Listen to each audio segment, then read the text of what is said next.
ప్రేమ ఈ ఒక్క పదం ఎన్నో అందమైన కథలకు కారణమైంది. కానీ అదే ప్రేమ అహంగా మారితే, ఇష్టంగా మొదలైన భావన నాకు మాత్రమే సొంతమనే భావంగా మారితే, నేను ప్రేమిస్తున్నాను కాబట్టి నన్ను ప్రేమించాల్సిందే అనే ప్రమాదకరమైన ఆలోచన మనిషిని ఎంత దూరం తీసుకెళ్తుంది.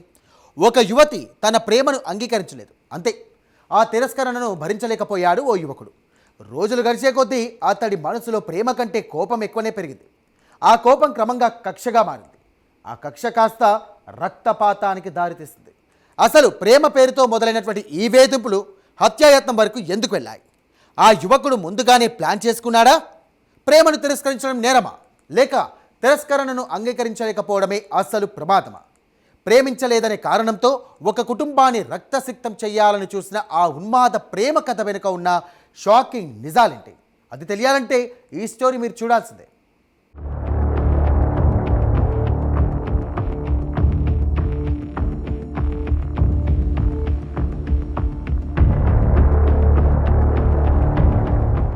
హైదరాబాద్ రాయదుర్గంలో పోచమ్మ బస్తీ మిగతా రోజుల్లాగే ఆ ఇంట్లో వాళ్లు ప్రశాంతంగా నిద్రపోతున్నారు.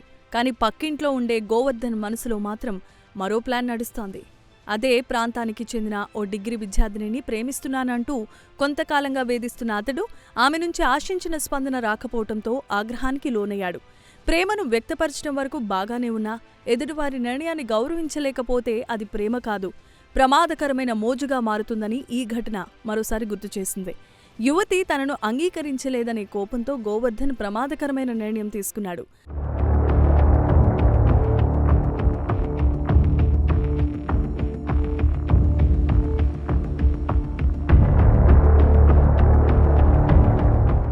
తెల్లవారుజామున పక్కనే ఉన్న భవనం పైకప్పు ఎక్కాడు.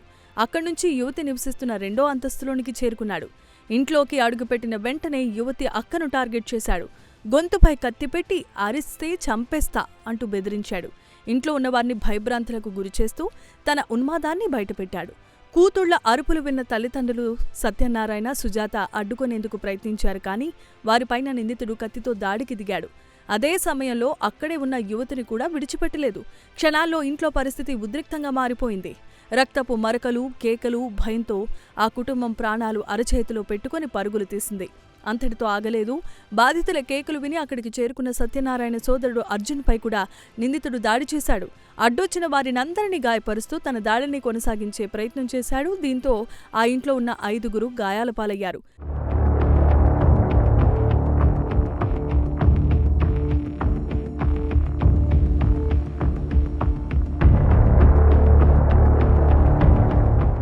అయితే బాధితుల అరుపులు విన్న స్థానికులు వెంటనే అప్రమత్తమయ్యారు. నిందితుడు తప్పించుకునే అవకాశం ఇవ్వకుండా చాకచక్యంగా పట్టుకున్నారు. నిందితుడిని వెంటనే పోలీసులకు అప్పగించారు. సంఘటన స్థలానికి చేరుకున్న పోలీసులు కత్తిని స్వాధీనం చేసుకుని గోవర్ధన్ను అరెస్టు చేశారు. అతనిపై హత్యాయత్నం కేసు నమోదు చేసి దర్యాప్తు చేపట్టారు. ఈ ఘటనలో అత్యంత ఆందోళన కలిగించే అంశం ప్రేమ పేరుతో పెరిగిపోతున్న స్వాధీన భావన. ప్రేమిస్తే తప్పనిసరిగా ఒప్పుకోవాలి, కాదంటే శిక్షించాలి అనే వికృత ఆలోచనలు కొందరిలో పెరిగిపోతూ ఉన్నాయి. ప్రేమను అంగీకరించకపోతే చంపేందుకు కూడా వెనుకాడని ఈ తరహా సంఘటనలు యువతలో పెరుగుతున్న ప్రమాదకరమైన మానసిక ధోరణికి అద్దం పడుతున్నాయని నిపుణులు హెచ్చరిస్తున్నారు.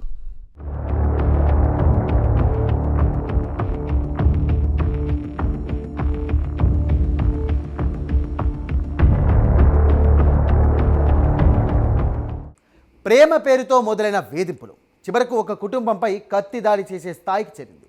ప్రేమను అంగీకరించకపోతే ప్రాణాలు తీసేందుకైనా వెనుకాడని మనస్తత్వం పెరుగుతోందా అనే ప్రశ్నలు తలెత్తుతున్నాయి.